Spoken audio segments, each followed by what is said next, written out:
Good morning, नमस्कार, आदाब, सत श्री अकाल दोस्तों। ये है आपका अपना प्रिय डॉक्टर आदि कश्यप मुंबई शब्द मानुस आपके लिए लेकर आया है आपका मनपसंद प्रोग्राम पॉजिटिव कर्मा।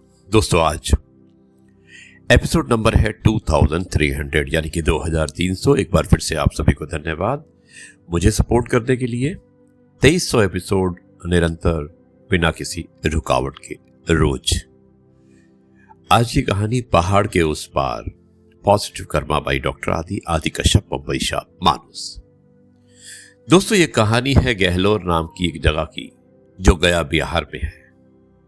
एक सड़क थी, ना कोई विशाल मशीन, ना कोई इंजीनियरों की टीम और ना ही कोई बड़ा बजट। बस एक पहाड़ था और उसके सामने एक आदमी का संकल्प। दशरथ मांझी ने अपने जीवन के 22 वर्ष हथौड़े और छेनी के साथ उस पहाड़ी को काटने में लगाए। बिहार पर्यटन विभाग के अनुसार उन्होंने लगभग 110 मीटर लंबा, 9.1 मीटर चौड़ा और 7.7 मीटर गहरा रास्ता बनाया। इस रास्ते ने अत्री और वजीरगंज के बीच की दूरी लगभग 55 किलोमीटर से घटाकर 15 किलोमीटर कर दी। लेकिन आज उस रास्ते को देखकर सबसे बड़ा सवाल उसकी लंबाई का नहीं है। सवाल है कि एक इंसान ने शुरुआत कैसे की, क्योंकि जब सामने पूरा पहाड़ हो तब पहला कदम बहुत छोटा लगता है। एक बार, दूसरा बार और फिर तीसरा, और फिर वही काम हर दिन। दशरथ मांझी ने उसके पास आधुनिक मशीनें नहीं थी, उनके पास वो साधन भी नहीं था जिसे हम आज सफलता की पहली शर्त मानते हैं, बड़े संसाधन। लेकिन उनके पास एक ऐसी चीज थी जो अक्सर संसाधनों से भी शक्तिशाली होती है, और वो है लगातार प्रयास। उनकी जीवन कथा में एक गहरा व्यक्तिगत दुख भी था।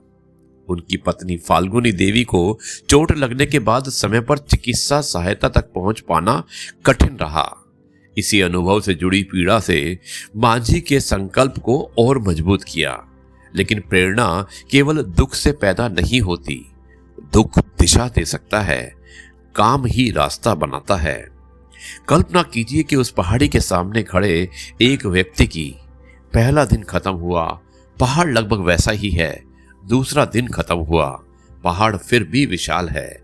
एक सप्ताह बीत गया, शायद कोई स्पष्ट परिणाम दिखाई नहीं देता। एक महीना बीत गया, फिर भी मंजिल बहुत दूर है। यही अधिकतर लोग रुक जाते हैं। क्यों? क्योंकि हम परिणाम को प्रयास से पहले देखना चाहते हैं। हम चाहते हैं कि पहले प्रमाण मिले कि हम सफल होंगे, फिर हम मेहनत करें। लेकिन वास्तविक जीवन एकदम उल्टा चलता है। पहले मेहनत होती है, फिर छोटे संकेत मिलते हैं, फिर रास्ता दिखाई देता है और फिर परिणाम आता है। और कभी कभी परिणाम आने में वर्षों लग जाते हैं। दशरथ मांझी की कहानी की सबसे बड़ी ताकत यही है। उन्होंने पहाड़ को एक दिन में जीतने की कोशिश नहीं की। उन्होंने आज का काम किया, फिर अगले दिन का, और फिर उसके अगले दिन का, 22 वर्षों तक। सोचिए 22 वर्ष। कितनी बार मौसम बदला, कितनी बार शरीर थका होगा, कितनी बार लोगों ने पूछा होगा इससे क्या मिलेगा, कितनी बार रास्ता छोड़ देने का विचार आया होगा, फिर भी हथौड़ा उठता रहा। यही निरंतरता है। निरंतरता, इसका अर्थ ये नहीं कि हर दिन आसान होता है।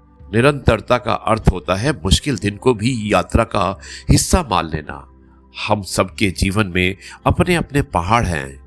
किसी के सामने आर्थिक समस्या, किसी के सामने कैरियर की रुकावट, और किसी के सामने शिक्षा की कमी, किसी के सामने असफलता का डर, किसी के सामने रिश्तों की कठिनाई। और कभी कभी हमारा सबसे बड़ा पहाड़ बाहर नहीं होता, वो हमारे भीतर होता है। मैं नहीं कर सकता, मेरे पास साधन नहीं है, बहुत देर हो चुकी है, लोग क्या कहेंगे। दोस्तों यही वाक्य पहाड़ बन जाते हैं। तब दशरथ मांझी की कहानी हमें एक बहुत सरल जवाब देती है। क्या तुम पूरा पहाड़ आज हटा सकते हो? नहीं। लेकिन क्या तुम आज एक पत्थर हटा सकते हो? हाँ। यही फर्क है असंभव और संभव के बीच।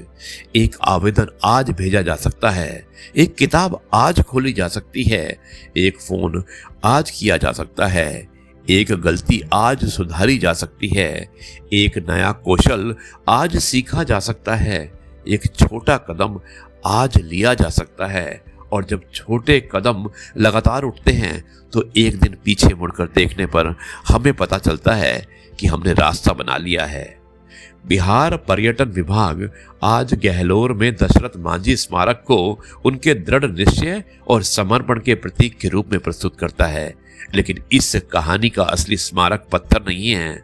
असली स्मारक वो विचार है कि एक इंसान अपने संघर्ष को केवल अपनी जीत तक सीमित न रखे, उसके संघर्ष से किसी और की राह आसान हो जाए। यही कारण है कि रास्ते केवल मंजिल तक पहुंचने के लिए नहीं होते, रास्ते आने वाली पीढ़ियों के लिए बनाए जाते हैं। शायद आज आपके सामने भी कोई पहाड़ है, उसे देखकर निराश मत होइए, उसकी ऊंचाई मत गिनिए, उसके सामने खड़े होकर सिर्फ इतना पूछिए, आज मुझे कौन सा एक पत्थर हटाना है, और फिर उसे हटाइए, कल दूसरा और फिर तीसरा। क्योंकि पहाड़ एक दिन में नहीं टूटता, लेकिन लगातार प्रयास के सामने कोई भी पहाड़ हमेशा पहाड़ नहीं रहता। एक दिन वही बाधा रास्ता बन जाती है और तब दुनिया आपकी कहानी सुनती है।